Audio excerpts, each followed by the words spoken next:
यकीन मानिए दर्शकों, तुम्हारी गंभीर से गंभीर बीमारी भी ठीक हो जाएगी। शरीर की हर बीमारी को ठीक कैसे करना है, यह आज की कहानी में बताया गया है। तो चलिए दर्शकों, कहानी की शुरुआत करते हैं। दोस्तों, एक बार एक आयुर्वेदिक गुरुजी के पास एक लड़का आता है और वह उन गुरु से कहता है कि हे गुरुवर, मेरा पाचन तंत्र सही नहीं रहता है। मैं जो कुछ भी खाता हूं वह मुझे हजम नहीं होता है। इसकी वजह से मुझे गैस की समस्या बनी रहती है। मुझे ऐसे लगता है कि जैसे मेरा पेट तो भरा भरा रहता है। पेट भरा भरा महसूस होने के कारण मुझे भूख भी बहुत कम लगती है। मेरे चेहरे पर दाग धब्बे रहते हैं। मुझे कब्ज की समस्या रहती है और मेरा पेट खुलकर साफ भी नहीं हो पाता है। गुरुदेव, मैंने इसके लिए बहुत सारी दवाइयां ली हैं, लेकिन फिर भी मुझे कोई आराम नहीं मिला। इसीलिए गुरुदेव, आप मेरी समस्या का हल मुझे बताएं। इसके बाद गुरु उस लड़के को कहते हैं कि जो भी तुमने मुझे अपनी समस्या बताई है वह सब तुम्हारे खाने के ना पचने के कारण हुई है। इसीलिए तुम यह समझो कि तुम्हें अपने खाने को पचाने के लिए करना क्या होगा और वह क्या उपाय हैं जो तुम्हें करने होंगे ताकि तुम्हारा पाचन तंत्र जो है वह मजबूत बन सके। और मैं तुम्हें आज 5 ऐसी आयुर्वेदिक औषधियां भी बताऊंगा जिनका उपयोग करने से तुम्हारा पाचन तंत्र मजबूत हो जाएगा और तुम्हारे खाने का कण कण पचेगा। फिर वह गुरु उस लड़के से कहते हैं कि सबसे पहले तुम यह समझ लो कि पाचन तंत्र में खराबी होने का सबसे बड़ा कारण जो है वह है पेट की सड़न। जब तुम्हारे पेट में खाना जाता है और वह ठीक से नहीं पचता है तो फिर वह सड़ता है, और आपके पेट की समस्याओं का सबसे बड़ा कारण भी यही है। जब खाना पेट में जाकर पचने की जगह सड़ता है तो इससे ही आपको गैस की समस्या, एसिडिटी, भारीपन की समस्या होती है और आपको भूख लगना कम हो जाती है। इसके बाद गुरुजी कहते हैं कि अब सवाल यह उठता है कि आखिर खाना पचने की जगह क्यों जाता है। तो इसका कारण है आपकी जठराग्नि। देखो, ध्यान से सुनो बेटा, आपके पेट में एक अग्नि होती है जिसे जठराग्नि कहते हैं। जब आपका खाना पेट में जाता है तो यह अग्नि उस खाने को पचाने का काम करती है। जब यह अग्नि धीमी हो जाती है तो आपका खाना पचने की जगह सड़ता रहता है। अब यह अग्नि जो है वह मंद क्यों होती है, तो इसको समझने के लिए आपको आयुर्वेद के 4 नियमों को समझ लेना बहुत जरूरी है। अगर इन 4 नियम के हिसाब से आप अपनी जीवन शैली और अपने खान पान में परिवर्तन कर लेते हैं तो आपके पाचन की समस्याओं का हल तो हो ही जाएगा। चाहे फिर आपको कॉन्स्टिपेशन की समस्या हो, लूज मोशन की समस्या हो या फिर कोई भी पेट से संबंधित विकार हो। वह गुरु उस लड़के को पहला नियम बताते हुए कहते हैं, अशुभ आहार। हमारे आयुर्वेद में कहा गया है कि आप भोजन को पकने के 3 घंटे के अंदर अंदर उसे खा लें और ज्यादा से ज्यादा आप 5 घंटे के अंदर उसे खा लें। लेकिन अगर भोजन को पकाए हुए 5 घंटे से ज्यादा हो गया है तो आप उस भोजन को ना खाएं, क्योंकि ऐसा भोजन जठराग्नि पर दबाव डालता है जिसको पचाना थोड़ा सा मुश्किल हो जाता है और आप बाजार से डिब्बा बंद चीजें लेकर आते हैं, उनको खाते हैं। वह चीजें तो कहीं महीनों और कहीं साल पुरानी होती है और आप उन्हें बड़े मजे से खाते हैं। 3 से 5 घंटे के बाद का खाना खाना भी हानिकारक होता है।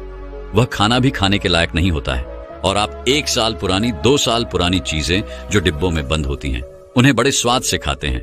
क्या वह चीजें आपके शरीर पर गलत प्रभाव नहीं डालती हैं? डिब्बा बंद चीजों में केमिकल डाले जाते हैं। वह केमिकल इन चीजों की वैधता तो बढ़ा देते हैं लेकिन आपके स्वास्थ्य पर बहुत बुरा असर डालते हैं। और दूसरी ओर जंक फूड, फास्ट फूड जैसे पिज्जा आदि स्वाद के चक्कर में आप खाते हैं। मीठी मीठी मीठी मिठाइयां खाते हैं, इनको भी आपको त्यागना होगा। आपकी जठराग्नि की एक सीमित मात्रा होती है कि वह इस तरह का भोजन और इतना ही भोजन पचा सकती है। जब आप अपने पाचन तंत्र पर ज्यादा दबाव डालते हैं तो आपको मंदाग्नि की समस्या हो जाती है। फिर इसके बाद आप जो भी खाते हैं वह पचने की जगह सड़ता है। फिर गुरु उस लड़के को दूसरा नियम बताते हुए कहते हैं कि भोजन सीमित मात्रा में ग्रहण करें। आप चाहे कितना ही अच्छा भोजन क्यों ना करें, आप चाहे सात्विक भोजन ही क्यों ना करते हो, लेकिन ध्यान रहे जितना जरूरी अच्छा भोजन करना होता है उतना ही जरूरी यह भी जानना होता है कि हमारे भोजन करने की सही मात्रा क्या है। कहने का मतलब है कि ज्यादा भोजन भी आपको नुकसान कर सकता है, फिर चाहे वह कितना ही अच्छा भोजन क्यों ना हो। इसको समझने के लिए आप इस उदाहरण से समझें। जैसे आप अग्नि में थोड़ा थोड़ा घी डालते हैं तो अग्नि जलती रहती है, लेकिन वहीं पर अगर आप उसमें एकदम से बहुत सारा घी डाल दें तो क्या अग्नि जलेगी नहीं? न ज्यादा घी डालने से, एकदम ज्यादा घी डालने से वह अग्नि बुझ जाएगी। वैसे ही अगर आप ज्यादा भोजन ग्रहण करेंगे तो इससे आपके पाचन तंत्र पर बहुत ही बुरा असर पड़ेगा। आपका पाचन तंत्र उसे पचा नहीं पाएगा और वह खाना जाकर आपके पेट में सड़ता रहेगा। फिर वह गुरु उस लड़के को तीसरा नियम बताते हुए कहते हैं, सही भोजन और सही मात्रा में भोजन खाने के साथ साथ यह भी जानना जरूरी है कि भोजन को खाने का सही समय क्या है। आप सुबह के समय नाश्ता खाएं, जिसमें आप फल सब्जियां आदि खा सकते हैं, या फिर आप जूस पी सकते हैं। इसके बाद दोपहर में आप खाना खा सकते हैं। उसका सही समय 12 से 1 बजे के बीच होता है। इसके बाद आपको शाम का खाना जो है वह थोड़ा जल्दी खाना होगा, जैसे कि आप शाम का खाना 6 से 7 बुलंद बजे के बीच खा लें। और शाम का खाना आपको बिल्कुल हल्का खाना चाहिए। मगर लोग शाम को खाना एक तो देर से भी खाते हैं और दूसरा हल्का भोजन खाने की जगह भारी भोजन खाते हैं, फिर सीधा सोने चले जाते हैं, जिससे पाचन तंत्र मंद हो जाता है और खाना पचने की जगह सड़ने लगता है। इसीलिए शाम का खाना शाम ढलते ही खा लेना चाहिए और खाना खाते ही बिस्तर नहीं पकड़ना चाहिए। फिर वह गुरु उस लड़के को चौथा नियम बताते हुए कहते हैं कि पर्याप्त मात्रा में पानी पीना भी आपके पाचन तंत्र को मजबूत करता है। अगर आप पर्याप्त मात्रा में पानी नहीं पिएंगे तो आपको कब्ज की समस्या होगी और आपका पेट खुलकर साफ नहीं होगा। और अगर पेट साफ नहीं होगा तो जो खाना आप खाएंगे वह आपके पेट में पड़ा पड़ा सड़ता रहेगा। पानी आपके खाने को गला आता है, जिससे खाने को पचाने में आसानी होती है और आपका पाचन तंत्र मजबूत बनता है। वह गुरु उस लड़के को कहते हैं कि बेटा, इसके अलावा भी बहुत सारे ऐसे कारण हैं जो आपके पाचन तंत्र को कमजोर बनाते हैं, जैसे कि ज्यादा चिंता करना, धूम्रपान करना और खराब जीवन शैली। अगर आप इन चीजों पर ध्यान देंगे और अपनी आदतों को सुधारें तो आपका पाचन तंत्र जो है वह स्वतः ही सही हो जाएगा। फिर वह गुरु उस लड़के को कहते हैं कि इन आदतों और नियमों के अलावा अगर आप कुछ आयुर्वेदिक औषधियां भी लेते हैं तो आप अपने पाचन तंत्र को बहुत ही बेहतर बना पाएंगे और फिर उसके बाद आप जो भी खाएंगे वह आपको सब पच जाएगा। फिर इसके बाद गुरुजी उस लड़के को पहली औषधि के बारे में बताते हुए कहते हैं कि सबसे पहली औषधि है त्रिफला चूर्ण। आपके पाचन तंत्र के लिए त्रिफला से अच्छा कुछ भी नहीं है। यह सबसे बढ़िया औषधि है। त्रिफला पाचन शक्ति बढ़ाने और मेटाबॉलिज्म में सुधार करने का एक प्रभावी नुस्खा है। दरअसल त्रिफला 3 आयुर्वेदिक हर्ब्स का एक अद्भुत मिश्रण है। इसे बनाने के लिए आंवला हर्ड और बहेड़ा का प्रयोग किया जाता है। तीनों ही जड़ी बूटियों में रोचक गुण होते हैं। यह मल त्याग को बढ़ावा देने में मदद करती है, साथ ही कब्ज से छुटकारा भी दिलवा देती है। ट्राइफला शरीर के तीनों दोष, वात, पित्त और कफ के संतुलन को बनाए रखने में आपकी मदद करता है।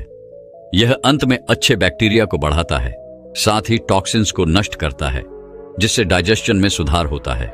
नियमित त्रिफला का सेवन करने से पाचन संबंधी समस्याओं से बचाव और उनमें छुटकारा पाने में मदद मिलती है।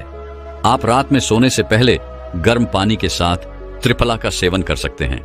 इसके लिए बस आपको 1 चम्मच त्रिफला अपनी जीभ पर रखना है, फिर गुनगुने पानी के साथ इसे निगल जाना है।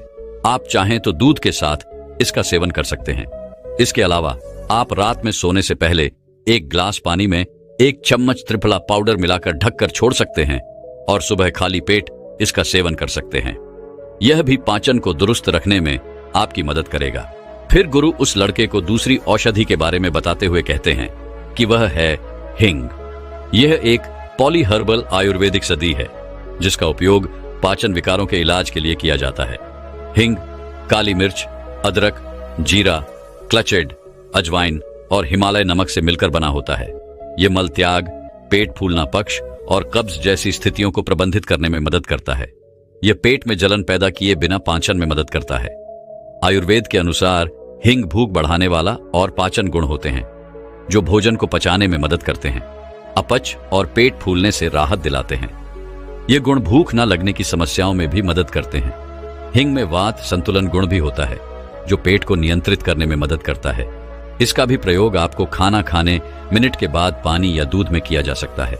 फिर गुरु उस लड़के को तीसरी औषधि के बारे में बताते हुए कहते हैं, अलोए वेरा का नाम किसी भी स्किन या फिर हेयर प्रॉब्लम के लिए सुझाया जाता है, लेकिन यह पेट की समस्याओं के लिए भी इसी तरह कारगर साबित होता है। अलोए वेरा का जूस पेट की परेशानियों से भी राहत दिलाता है। इसमें मौजूद एंजाइम पाचन क्रिया को बेहतर बनाते हैं और पोषक तत्वों के अवशोषण में भी मदद करते हैं। इसी तरह एलोए वेरा पेट के इन्फेक्शन की वजह बनने वाले बैक्टीरिया और परजीवियों से भी सुरक्षा प्रदान करता है, जिससे स्टमक इन्फेक्शन होने से बचाव होता है। कॉन्स्टिपेशन और एसिड रिफ्लेक्स जैसी पेट से जुड़ी समस्याओं से बचाने में भी एलोवेरा का जूस बहुत ही फायदेमंद है। इसके अलावा यह इम्यून सिस्टम को मजबूत बनाने और मेटाबॉलिज्म को बढ़ाने में भी मदद करता है। इसके बाद गुरुजी उस लड़के को चौथी चीज बताते हुए कहते हैं कि आप ऐसी समस्या में हर्बल चाय का इस्तेमाल भी कर सकते हैं। यह चाय उबाले जाने वाली जड़ी बूटियों के मिश्रण से बनती है, जिनमें अनेकों और सदियां मिलाई जाती हैं। यह पाचन तंत्र को मजबूत करने के लिए बनाई जाती है। इसमें पुदीना, जो पाचन तंत्र की मांसपेशियों को आराम करने की क्षमता रखते हैं। यह कफ के लक्षणों, गैस और ब्लोटिंग को कम करने में मदद करता है।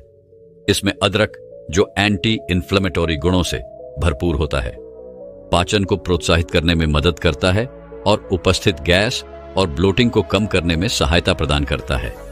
इसमें धनिया, जिसमें गार्मेंट गुण होते हैं, वह भी पाचन को सहायता प्रदान करता है और मलाशय को शांत कर सकता है। इसी तरह कई अन्य जड़ी बूटियां होती हैं जो आपके पाचन तंत्र को मजबूत कर सकती हैं। आप इन सभी के मिश्रण से हर्बल चाय बना सकते हैं, जो आपके पाचन तंत्र को मजबूत बनाने में आपकी सहायता करेगी। ध्यान रखें, इस तरह की चाय में आपको चीनी नहीं डालनी है। आप चाहे तो थोड़ा सा शहद इसमें डाल सकते हैं, और जिनको डायबिटीज है वह इस चाय को फीकी ही पिए। इसके बाद गुरु उस लड़के को 5वीं और अंतिम औषधि बताते हुए कहते हैं, अजवाइन पाचन तंत्र ठीक न होने की वजह से लोगों में गैस की प्रॉब्लम देखी जा सकती है। अजवाइन का पानी गैस की दिक्कत को भी कम करता है और पेट फूलने की समस्या में भी आराम देता है। इसके पानी में कुछ विशेष एंजाइम पाए जाते हैं जो आंतों की सफाई करते हैं और इससे भोजन के पोषक तत्वों के अवशोषण में मदद मिलती है। अजवाइन का पानी तेजी से वजन को घटाता है और मेटाबॉलिज्म को दुरुस्त रखता है। अगर आपका कोलेस्ट्रॉल लेवल बढ़ता रहता है या फिर घटता रहता है तो यह उसे भी कंट्रोल करता है। इसके बाद वह गुरु उस लड़के से कहते हैं कि बेटा, आप इन 5 औषधियों में से कोई भी एक औषधि इस्तेमाल कर सकते हैं और आप अपने जीवन शैली में जो मैंने तुम्हें नियम बताएं उनका अनुसरण करके तुम अपने पाचन तंत्र को बहुत ही जल्दी मजबूत बना सकते हैं। एक राजा भगवान बुद्ध के पास आया। बुद्ध के आश्रम में बहुत भीड़ थी। राजा ने भगवान बुद्ध से अनुरोध किया कि वह एकांत में कुछ बुद्ध से कहना चाहते हैं। तथागत बुद्ध बोले, सर्वत्र एकांत है, यही बोलो। फिर राजा ने कहा कि मैं तथागत संन्यास लेना चाहता हूं। बुद्ध गंभीर हो गए। वह बोले कि तुम्हें स्वस्थ होने के लिए दीक्षा के पहले मेरी एक शर्त का पालन करना होगा। राजा ने स्पष्ट किया कि जब दीक्षा लेनी ही है और संन्यास्त होना ही है तो मुझे आपका सभी शर्तें मंजूर है। और फिर तथागत बुद्ध ने आदेश दिया और कहा, अपने कपड़े उतारो, अपने जूते उतारो और नग्न हो जाओ, और इसी नग्न अवस्था में अपने राज्य के राजमार्गों पर स्वयं को जूते मारते हुए चक्कर लगाकर आओ। राजा असमंजस में पड़ गया। तथागत बुद्ध यह क्या कह रहे हैं? मैं एक राजा हूं, इस तरह से मैं नग्न होऊंगा और नग्न होकर अपनी ही सड़कों पर कैसे खुद को जूते मारते हुए चक्कर जाऊं? लेकिन फिर भी राजा को संन्यास्त होना था, तो उन्होंने भगवान बुद्ध की शर्तें मान ली और वह वैसा ही करने के लिए निकल पड़ा। राजा ने वैसा ही किया। वह नग्न होकर स्वयं को जूते मारते हुए राज्य की सड़कों पर दौड़ने लगा और यहां उसके चले जाने पर शिष्य ने बुद्ध से कहा कि भंते, जब हम आपसे दीक्षा लेने आए थे तब आपने तो ऐसी कठोर शर्त नहीं लगाई थी।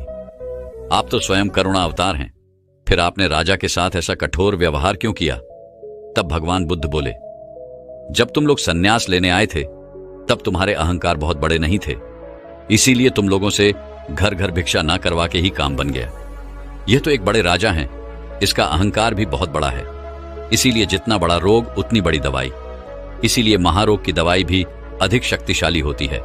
किसी कारणवश मैंने इनकी परीक्षा भी इतनी कठिन की है।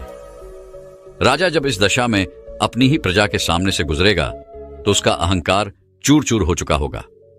राजा ने शाम तक शर्त पूरी कर ली और बुद्ध के चरणों में आकर गिर गया और फिर बोला, तथागत, अब तो मुझे आप दीक्षा देकर मुझे संन्यास्त करें।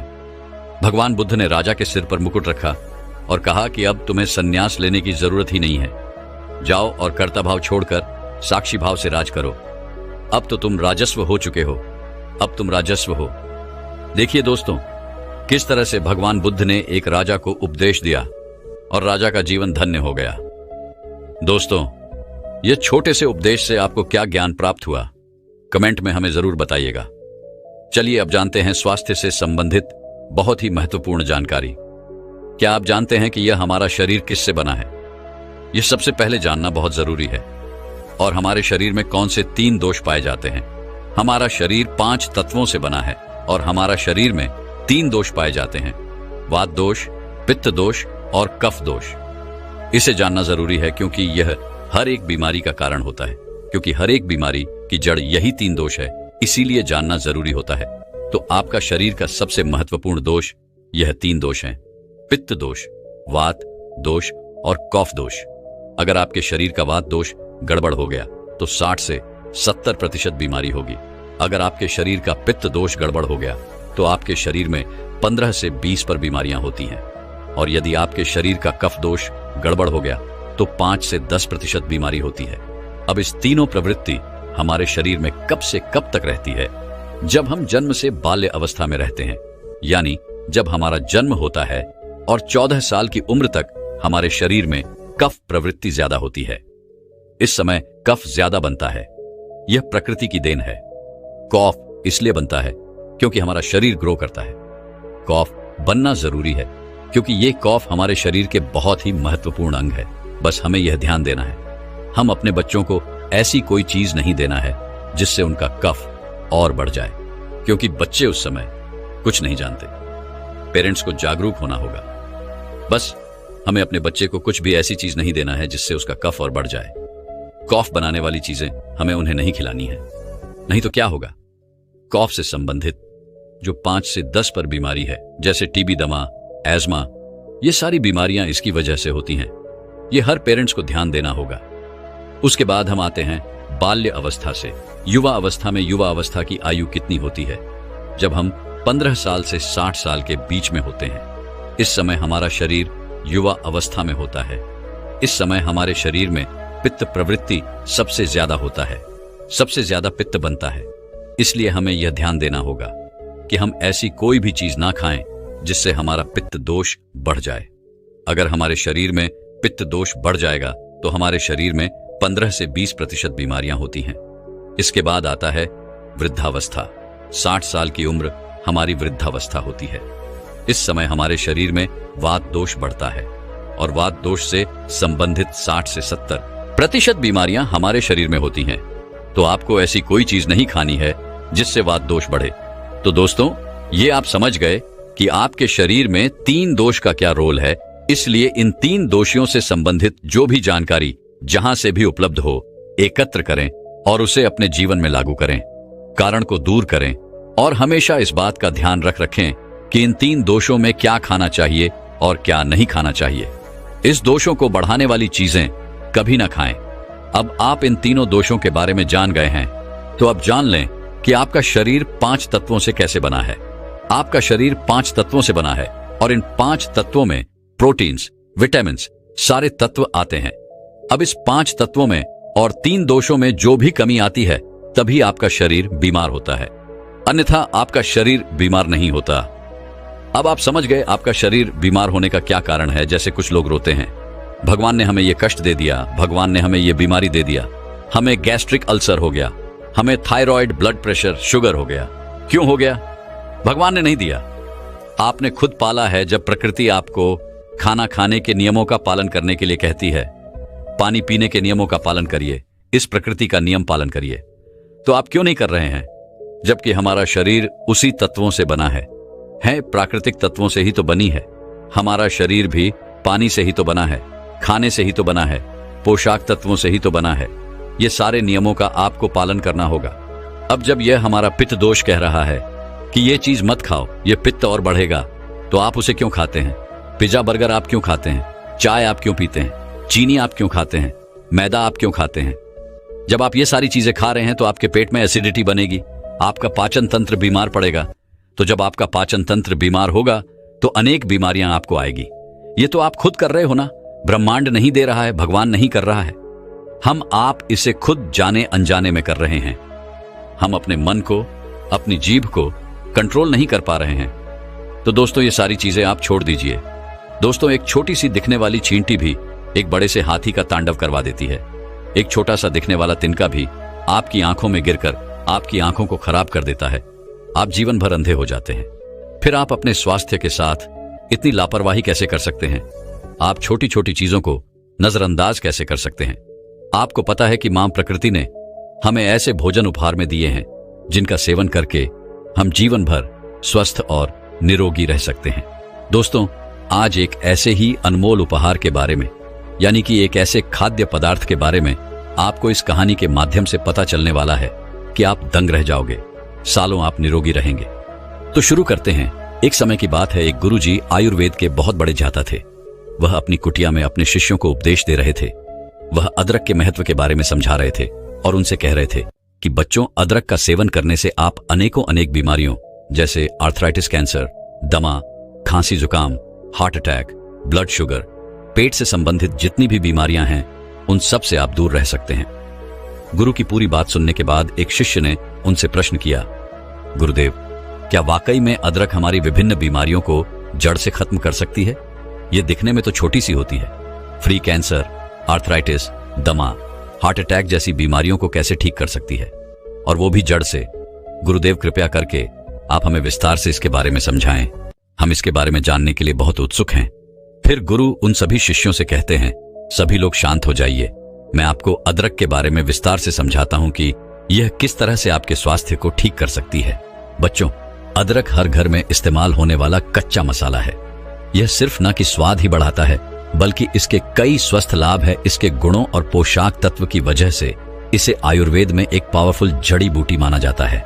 अगर बात करें अदरक के पोषक तत्व की, तो यह कार्बोहाइड्रेट, प्रोटीन, विटामिन और कैल्शियम, मैग्नीशियम, आयरन और जिंक जैसे जरूरी तत्वों का भंडार है। अदरक में जिंजरल नामक तत्व पाया जाता है जो पाचन प्रणाली को मजबूत बनाने में सहायक होता है। इसे खाने से पेट में गैस, एसिडिटी, पेट फुल ना या ब्लोटिंग आदि से राहत मिलती है। इसमें सिहोल नाम का एक तत्व पाया जाता है जो कि काफी गुणकारी होता है, जो दर्द को कम करने का काम करता है। अदरक में पाए जाने वाले पोटासियम हाई ब्लड प्रेशर को कंट्रोल करने में मदद करता है। इसके अलावा अदरक में मौजूद एंटीऑक्सीडेंट तत्व शरीर की भीतरी संरचना और नाभि को स्वस्थ रखने में मदद करते हैं और विभिन्न बीमारियों से बचाने में सहायक होते हैं। फिर गुरु उन सभी शिष्यों से कहते हैं, बच्चों, अब मैं तुम्हें अदरक से मिलने वाले फायदों के बारे में बताता हूं, जिसे आप लोग सभी ध्यान से सुने। इसके बाद मैं तुम्हें अदरक को इस्तेमाल करने का सबसे अच्छा तरीका बताऊंगा। बच्चों, पुराने जमाने से ही अदरक को एंटी इन्फ्लेमेटरी के रूप में इस्तेमाल किया जाता है, खासतौर पर आयुर्वेदिक औषधीय में, और रोजाना घर पर भी हम इसका इस्तेमाल करते हैं। और हमारे दादा दादी, नाना नानी थे, वह अक्सर हमें अदरक का इस्तेमाल करने की सलाह दिया करते थे जब आपके शरीर पर कहीं दर्द होता था, खासतौर पर जब आपको जोड़ों का दर्द रहता था, या फिर आपको कोई अंदरूनी चोट लग जाती थी, या फिर आप गिर जाते थे और आपके शरीर में कई सूजन आ गई। तो ऐसे में अदरक का इस्तेमाल आपको बताया जाता था। ये एक ऐसी चीज है जो कि बहुत सालों से इस्तेमाल होते आ रही है, और वैज्ञानिकों ने भी इस बात को मान लिया है, क्योंकि अदरक आपके शरीर के अंदर है। एंटी इंफ्लेमेटरी प्रॉपर्टी देता है और एंटी ऑक्सीजन प्रॉपर्टीज भी देता है, और ये दोनों ही चीज क्रॉनिक दर्द में आपको काफी आराम दिलाती है। अदरक के अंदर एक ऐसा तत्व पाया जाता है, एक प्राकृतिक तेल पाया जाता है जिसको बोलते हैं जिंजरोल, और जिंजरोल के अंदर बहुत ही पावरफुल एंटीऑक्सीडेंट प्रॉपर्टीज होती है। फिर गुरु उन्हें सबसे पहला फायदा बताते हुए कहते हैं, बच्चों, अदरक आपके बढ़े हुए वजन को कम करने में बहुत ही ज्यादा फायदेमंद होता है। अगर आप मोटे हैं और नियमित रूप से अदरक का इस्तेमाल करते हैं, तो इसके अंदर पाए जाने वाले बहुत सारे ऐसे पोषक तत्व जो हमारे शरीर के अंदर कैलोरी बर्न का प्रोसेस होता है, उसको यह अदरक बढ़ा देता है, जिसकी वजह से हमारा जो एक्स्ट्रा फैट होता है वह पिघलना व गड़ना शुरू हो जाता है। जिन औरतों के ही पर ज्यादा फैट जमा होता है, तो उस स्थिति में जब वह अदरक का इस्तेमाल करती है तो उनका फैट पिघलना शुरू होता है। पुरुषों में भी जिनका पेट बाहर निकल जाता है, वह भी अगर अदरक का रोजाना इस्तेमाल करते हैं तो उनका पेट भी पिघलना शुरू हो जाता है और वह बिल्कुल स्लिम हो जाते हैं। फिर गुरु उन्हें तीसरा फायदा बताते हुए कहते हैं, बच्चों, अदरक का नियमित सेवन करने से आपको कभी भी हार्ट अटैक की प्रॉब्लम नहीं होगी, क्योंकि अदरक का नियमित रूप से सेवन करने से आपकी खून का संचार तेजी से हो जाता है। अदरक में विटामिन, खनिज और अमीनो एसिड पर्याप्त मात्रा में पाए जाते हैं। यह हृदय संबंधित समस्याओं को कम करने में मदद करते हैं। अदरक धमनियों में वसा को जमा होने से रोकती है, जिससे दिल के दौरे को रोकने में मदद मिलती है। फिर गुरु उन सभी से कहते हैं, अदरक आपकी इम्यूनिटी सिस्टम को मजबूत करता है। अगर आपको अक्सर थकान महसूस होती है तो आप खाने में अदरक जरूर शामिल करें। यह पोषक तत्व से भरपूर है। इसकी ड्रिंक भी आप ले सकते हैं। इससे आपकी थकान दूर हो जाएगी। अदरक इम्यूनिटी बढ़ाने में बहुत मदद करता है। इसमें एंटी इन्फ्लामेटरी गुण पाए जाते हैं जो संक्रमण को दूर करने में मदद करते हैं। इम्यूनिटी सिस्टम को मजबूत करने के लिए आप खाने में अदरक का इस्तेमाल जरूर करें। फिर गुरु उन सभी से कहते हैं, यह आपके पाचन तंत्र को स्वस्थ रखती है। अदरक में ऐसे गुण पाए जाते हैं जो आपके पाचन तंत्र को बेहतर बनाने में मदद करते हैं। अगर आप अपच, कब्ज, सूजन आदि समस्याओं से ग्रसित है, परेशान है, तो आपके लिए अदरक काफी फायदेमंद साबित हो सकता है। यह पाचन को बढ़ावा देने में मदद करता है। अदरक के सेवन से मानसिक तनाव को कम करने में मदद मिलती है और आपके मानसिक स्वास्थ्य को सुधार सकती है। इसके अलावा अदरक में पाए जाने वाले विटामिन ए और एंटीऑक्सीडेंट आंखों की सेहत के लिए बेहद फायदेमंद रहते हैं। अदरक के नियमित सेवन से ब्लड शुगर लेवल को कंट्रोल करने में मदद मिलती है। अदरक का नियमित रूप से सेवन करने से पेट की सभी बीमारियां जड़ से खत्म हो जाती है। अगर आप थोड़ा अदरक भी हर रोज खाते हैं तो इससे पेट से संबंधित बीमारी होने का खतरा कम हो जाता है, क्योंकि अदरक में पाई जाने वाली फिनोलिक एसिड पीठ की जलन, एसिडिटी को कम करती है। अदरक हमारे पाचन शक्ति को मजबूत करने के साथ साथ पेट दर्द, दस्त को भी दूर कर सकती है। कब्ज की समस्या को भी यह दूर करती है। कैंसर जैसी भयानक बीमारियों से बचाव करती है। इसमें पाए जाने वाले एंटीऑक्सीडेंट कैंसर पैदा करने वाले सेल से लड़ती है और उसकी रोकथाम करती है। इसके अलावा अदरक में छोटा सा एम होता है। इसमें ट्यूमर और कैंसर सेल्स को कंट्रोल करने में मदद मिलती है। और साथ ही साथ सबसे अच्छी बात यह है कि यह स्किन कैंसर में भी काफी ज्यादा मददगार है। कैंसर जैसी भयानक बीमारी से भी अगर आप बचना चाहते हैं तो अदरक जरूर खाएं। अदरक आपके पेट के अल्सर को ठीक करती है। अगर आप रोजाना अदरक खाएंगे तो इससे पेट में अल्सर बढ़ने से रोका जा सकता है। एच पीलरी बैक्टीरिया के कारण अल्सर होता है। ऐसे में अगर आप अदरक खाएंगे तो यह बैक्टीरिया बढ़ेगा नहीं और अल्सर का खतरा भी टल जाएगा। रोजाना अदरक खाने से गठिया और आर्थराइटिस जैसे बीमारी जड़ से खत्म हो जाती है। अदरक में एंटी इन्फ्लामेटरी गुण होते हैं जो गठिया और आर्थराइटिस को कंट्रोल करने में और दर्द की रोकथाम करने में मददगार होते हैं। अदरक खाने से हड्डियां मजबूत होती हैं और गठिया के दर्द में भी राहत मिलती है। अदरक का रोजाना इस्तेमाल करने से हमारी त्वचा स्वस्थ रहती है, क्योंकि अदरक में मौजूद एंटीऑक्सीडेंट स्क्रीन को सेहतमंद और चमत्कार बनाते हैं और त्वचा की सौंदर्य को बढ़ाते हैं। अदरक में एंटीऑक्सीडेंट, एंटी सेफ्टी और ब्लड सर्कुलेशन को बढ़ाने वाले गुण होते हैं, जिनकी मदद से यह त्वचा के स्वास्थ्य को सुधारता है। एंटीऑक्सीडेंट त्वचा को यूवी किरणों से बचाता है, जिससे त्वचा जवान दिखती है। एंटीसेप्टिक गुण मुहासी को कम करते हैं और अदरक में मौजूद एंटी इन्फ्लेमेटरी गुण के कारण आप मुहासी के कारण होने वाले दाग धब्बे को भी कम कर सकते हैं। बच्चों, अदरक गर्मी पैदा करने वाला होता है और इसीलिए यह सर्दी जुकाम से भी बचाव करता है। अगर आपको एक्सरसाइज करने से मांसपेशियों में दर्द रहता है तो अदरक के इस्तेमाल से आपको इसमें राहत मिल सकती है। अगर किसी व्यक्ति को एक्सरसाइज की वजह से कोहनी में दर्द है तो प्रतिदिन 2 ग्राम अदरक का सेवन करें।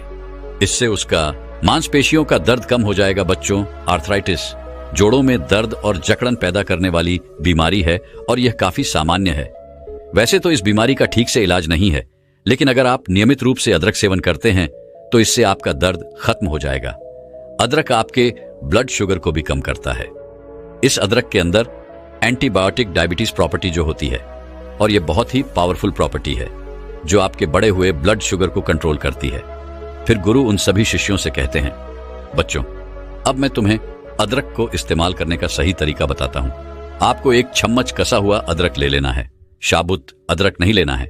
आपको पहले अदरक को कस लेना है और उस कसे हुए अदरक की 1 चम्मच ले लीजिए और उसे 1 गिलास पानी के अंदर डाल दीजिए और इस पानी को अच्छे से 2 बार उबाल लीजिए। फिर इस पानी को आप निकाल लीजिए और छलनी से छान लीजिए। फिर इस पानी को आप गुनगुना करके इस्तेमाल कीजिए। दिन में 2 टाइम खाना खाने के बाद में इस पानी को पीना है। दोपहर का खाना खाने के बाद आप इसको ले सकते हैं और रात का खाना खाने के बाद भी आप इसे ले सकते हैं। ऐसा करने से ऐसा होता है कि अदरक के जितने भी पोषक तत्व होते हैं वो सारे के सारे पानी में आ जाते हैं और आपके शरीर के अंदर अच्छे से घुल जाएंगे और आपको अच्छे परिणाम देंगे। वैसे तो हम अदरक को अपनी सलाद में भी डालकर खा सकते हैं, बहुत सारी सब्जियों में डालकर खाते हैं, बहुत सारे लोग चाय में भी डालकर इसको पीते हैं, लेकिन पानी में उबाल कर इस्तेमाल करना ही सबसे अच्छा तरीका इसका होता है।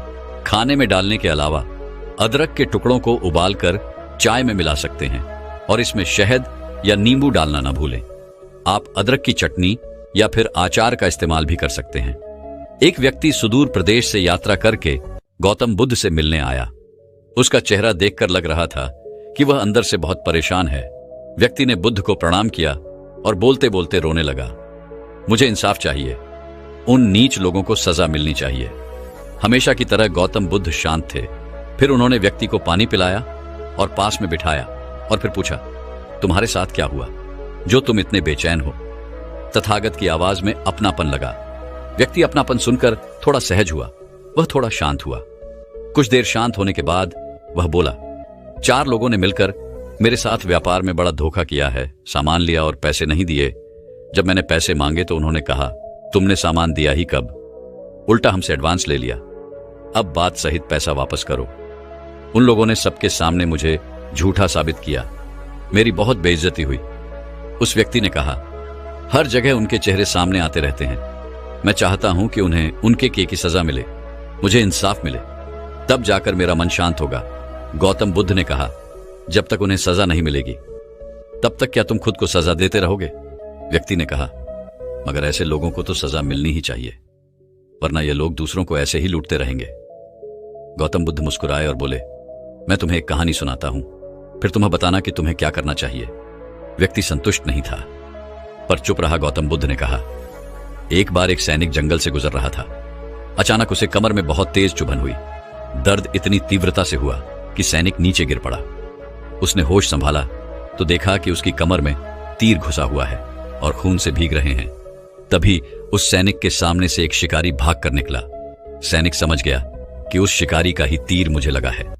सैनिक उस शिकारी की दिशा में चलने लगा, लेकिन तीर और चोट के चलते चलना बहुत मुश्किल हो रहा था। सैनिक वहीं गिर पड़ा। इतने में वहां से एक वैद्य निकले।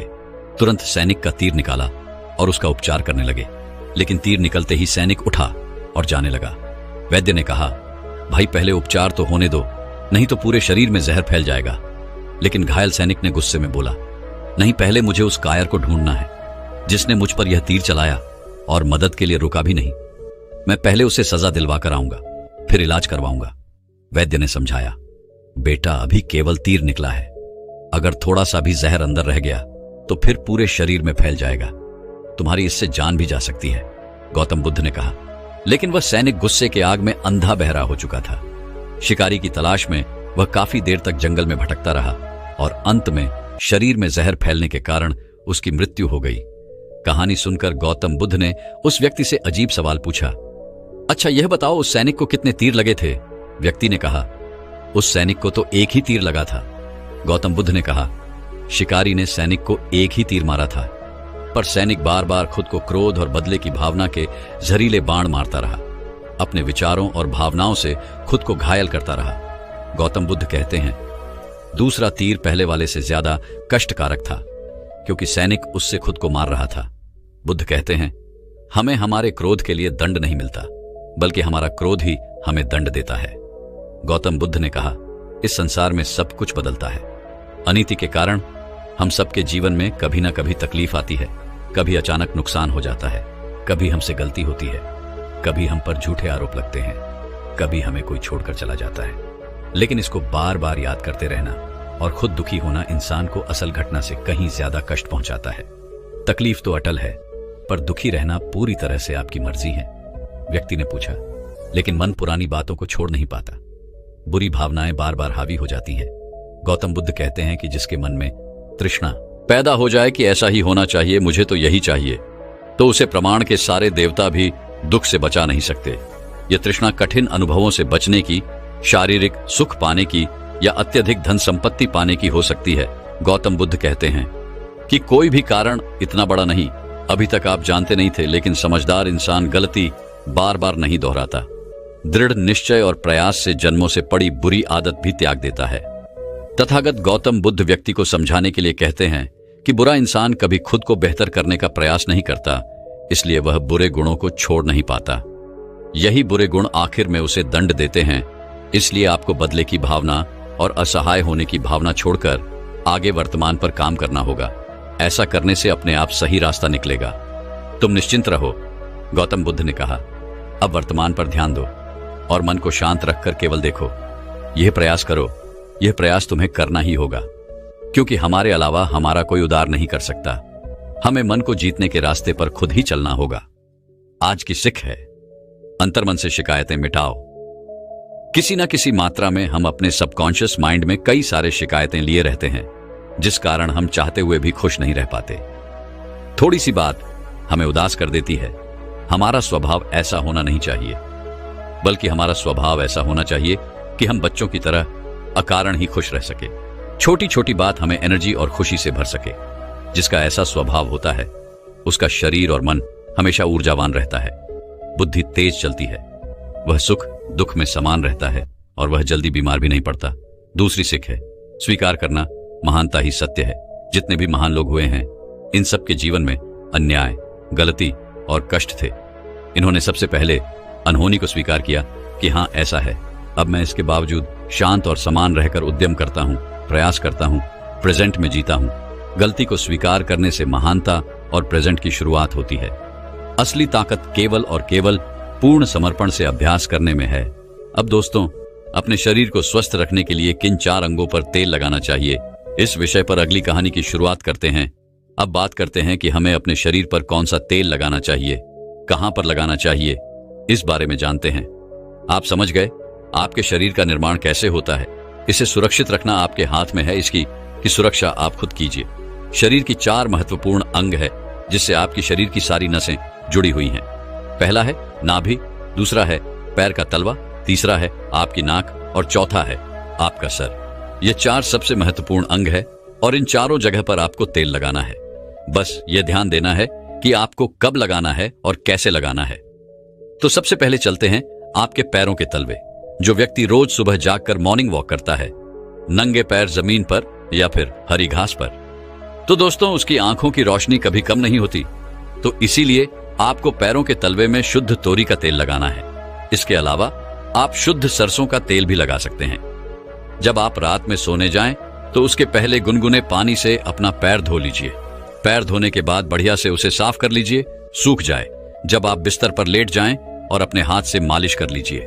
रात में सोते समय यही शुद्ध सरसों का तेल, और जैसे ही आप अपने 5 मिनट दोनों हाथों से मालिश करेंगे, तेल से गर्माहट आएगी, तुरंत ही आपको नींद आना शुरू हो जाएगी।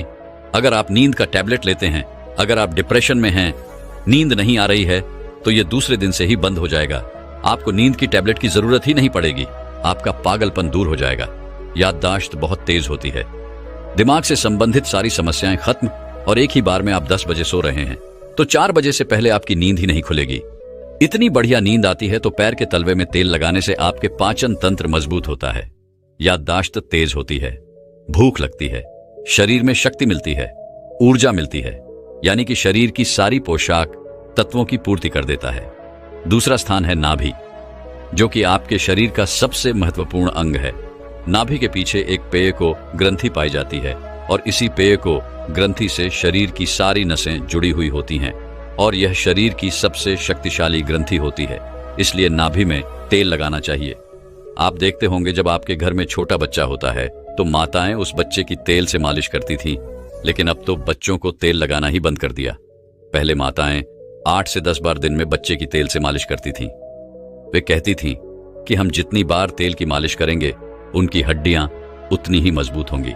और वह घर पर बना हुआ शुद्ध सरसों का तेल होता था। और वह शुद्ध सरसों घर का तेल और किसका बनाती थी? किसी सरसों को घू करके, सरसों को रौनक पहले, जो उसी से मालिश करती थी, पहले वह लगा देती, उसके बाद छोड़ा करके। लेकिन आज फैशन बदल गया है, लोग तरह तरह के केमिकल युक्त तेलों से मालिश कर रहे हैं। ये किसी काम का नहीं। दोस्तों, कंपनियां हमें सिर्फ बेवकूफ बनाती हैं, और इससे सिर्फ बीमारियां होती हैं। क्योंकि बच्चों की मालिश के लिए सबसे अच्छा तेल सरसों का है, और गांव के बच्चों को माताएं आज भी सरसों के तेल की मालिश करती हैं। गांव के बच्चे शहर के बच्चों की तुलना में कितने कमजोर हैं, इसे आप खुद अनुमान लगा सकते हैं। तो दोस्तों, यह नाभि आपके शरीर का सबसे शक्तिशाली हिस्सा है। तो जब माताएं नाभि में तेल की मालिश करती थी, तो पहले फूंक मारती थी। फूंक मारने के बाद उसमें तेल लगाती थी, और दिन भर में 3 से 4 बार तेल लगाती थी। तो दोस्तों, आपको भी आज से शुद्ध सरसों का तेल रात में सोते समय नाभि में लगाना है। और जब आप नाभि में तेल लगाते हैं तो इसके क्या फायदे होते हैं, आप यह जानकर चौंक जाएंगे। पहला फायदा, आपको अच्छी नींद आएगी। दूसरा फायदा, दिमाग से संबंधित कोई भी समस्या नहीं होगी। तीसरा फायदा, आपका पाचन तंत्र मजबूत रहेगा। चौथा फायदा, आपको भूख बढ़िया लगेगी। पांचवा फायदा, आपके शरीर का सारा दर्द दूर हो जाएगा। छठा फायदा, आपकी आंखों की रोशनी बढ़ जाएगी, यानी कि शरीर के हर एक अंग के लिए फायदेमंद है। पैर का तलवा हो गया, नाभि हो गई। अब हम एक कदम आगे चलते हैं, वह है नाक, कान और आंख। तो दोस्तों, आपको नाक में क्या करना है? अगर आपको गाय का शुद्ध देसी घी मिल जाए तो घी की एक बूंद दाएं नाक में और एक बूंद बाएं नाक में, दोनों नाक में एक एक बूंद डालनी है रोजाना। दोनों नाक में एक एक बूंद डाले, इसके इतने फायदे हैं, मैं यहां गिनाते गिनाते थक जाऊंगा। आपका पागलपन दूर हो जाएगा। अगर किसी को पागलपन है, अगर पागलपन का इलाज चल रहा है तो 3 से 4 महीने के अंदर पागलपन की दवा बंद हो जाएगी। अगर आपके कान के पर्दे में छेद है तो बिना ऑपरेशन के ठीक हो जाएगा। आपको नींद की समस्या है, नींद की समस्या दूर हो जाएगी। आपकी याददाश्त कमजोर है, याददाश्त आपकी तेज हो जाएगी। शरीर में कमजोरी है, शरीर की कमजोरी दूर हो जाएगी। जुकाम आपको कभी पूरी जिंदगी में नहीं होगा। जुकाम, सर्दी की नाक से संबंधित जितनी भी बीमारी है आपको नहीं होगा। अब एक अंग और है जहां से आपका शरीर पूरा दिमाग जुड़ा हुआ है, वह है सिर। अगर गर्मी का सीजन है तो आप स्नान करते होंगे। जब स्नान करके निकले, स्नान करने के बाद जब आपके बालों का पानी सूख जाए तो आपको अपने सिर में शुद्ध सरसों का तेल लगाना है। जैसे ही आप अपने सिर में सरसों का तेल लगाकर सिर की मालिश करेंगे तो आपको 10 मिनट बाद नींद आना शुरू हो जाएगी। सिर में सोते समय तेल लगाने से कई सारे फायदे हैं, जैसे आपका जो बाल पक रहा होगा वह भी रुक जाएगा। आपको नींद बढ़िया आएगी, दिमाग की याददाश्त पावरफुल होगी, शरीर की शक्ति बढ़ेगी, शरीर की कमजोरी दूर हो जाएगी, यानी कि शरीर की सारी शक्तियां आपको मिलेंगी। सिर में तेल लगाने से तो दोस्तों, आप शुद्ध सरसों तेल को अपने शरीर के इन 4 अंगों पर लगाएं और देसी घी को अपने नाक में डालिए। यह प्रक्रिया आप अपना लीजिए, आपका शरीर स्वस्थ और तंदुरुस्त हो जाएगा।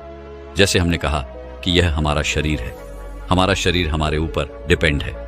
हम इसे किस तरह से रखते हैं, मान लीजिए एक कपड़ा है, आप उसे कितनी सेफ्टी से रखते हैं। खासतौर पर सफेद कपड़ा हो गया, आप उसे पहनते हैं, पहन के बाहर जाते हैं तो आप उसे बहुत बचा बचा कर रखते हैं कि कहीं गंदे स्थान पर टच ना हो जाए। सफेद कपड़ा है, इसमें दाग लग जाएगा, कितना बचा बचा के चलते हैं और फिर आते ही खूंटी में निकालकर आराम से टांग देते हैं, जिससे उसमें दाग नहीं लगता है, और फिर अगले दिन पहनते हैं और उसको ध्यान से प्रेस, आयरन वगैरह करते हैं। तो दोस्तों, ठीक उसी प्रकार इस शरीर की देखभाल आप खुद कीजिए। जितनी आप इस शरीर की देखभाल करेंगे उतना ही आपका शरीर स्वस्थ बना रहेगा। दोस्तों, मैं उम्मीद करता हूं कि यह कहानी सुनने से आपके जीवन में अच्छे बदलाव आए होंगे। आपको इस वीडियो से क्या सीखने मिला ये कमेंट करके जरूर बताइए और अपने परिवार, दोस्तों या आपके करीबी इंसान के साथ ये कहानी शेयर करके उन्हें भी इस ज्ञान से परिचित करवाएं।